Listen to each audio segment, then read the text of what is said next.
بسم اللہ الرحمن الرحیم۔ کسان کی بیوی نے جو مکھن کسان کو تیار کر کے دیا تھا وہ اسے لے کر فروخت کرنے کے لیے اپنے گاؤں سے شہر کی طرف روانہ ہو گیا۔ یہ مکھن گول پیڑوں کی شکل میں بنا ہوا تھا اور ہر پیڑے کا وزن 1 کلو تھا۔ شہر میں کسان نے اس مکھن کو حسب معمول ایک دکاندار کے ہاتھ فروخت کیا اور دکاندار سے چائے کی پتی، چینی، تیل اور صابن وغیرہ خرید کر واپس اپنے گاؤں کی طرف روانہ ہو گیا۔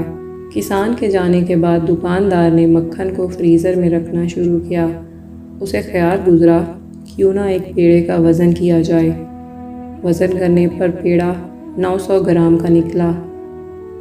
حیرت و صدمے سے دکاندار نے سارے پیڑے ایک ایک کر کے تول ڈالے، مگر کسان کے لائے ہوئے سب پیڑوں کا وزن ایک جیسا اور 900 گرام ہی تھا۔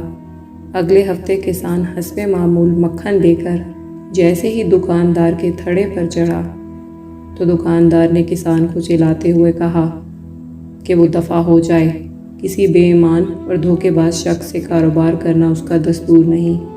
900 گرام مکھن کو پورا 1 کلو گرام کہہ کر بیچنے والے شخص کی وہ شکل دیکھنا بھی گوارا نہیں کرتا۔ کسان نے حیرت اور افسردگی سے دکاندار سے کہا، میرے بھائی مجھ سے بدگمان نہ ہو، ہم تو غریب اور بیچارے لوگ ہیں، ہمارے پاس تولنے کے لیے باٹ خریدنے کی استطاعت کہاں۔ آپ سے جو 1 کلو چینی لے کر جاتا ہوں اسے ترازو کے ایک پلڑے میں رکھ کر دوسرے پلڑے میں اتنے وزن کا مکھن تول کر لے آتا ہوں۔ کسی پر انگلی اٹھانے سے پہلے کیا ہم اپنے گریبان کو چیک نہ کر لیں، کہیں یہ خرابی ہمارے اندر تو نہیں، کیونکہ اپنی اصلاح کرنا مشکل ترین کام ہے۔